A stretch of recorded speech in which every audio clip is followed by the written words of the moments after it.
Bado tupo kwenye mwendelezo wa video yetu jinsi ya kujua nauli za mabasi ya mikoani. Mwanzoni nilitoa video nikawa nimeelezea kimanual zaidi.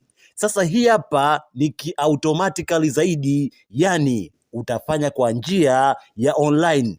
Lengo hii itakusaidia wewe hata ukienda kukata tiketi utakuwa tayari una picha halisi. Ukienda stendi tayari una picha au una taswira ya gharama ya nauli.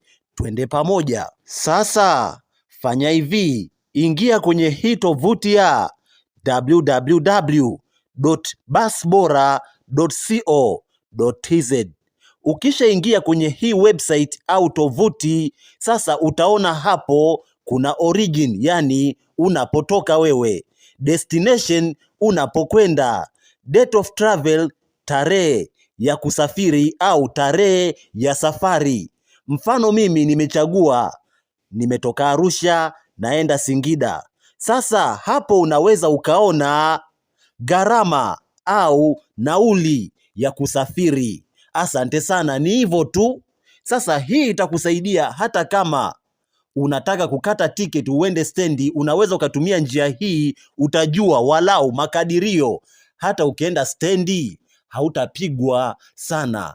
Asante sana, nikutakie kila la heri.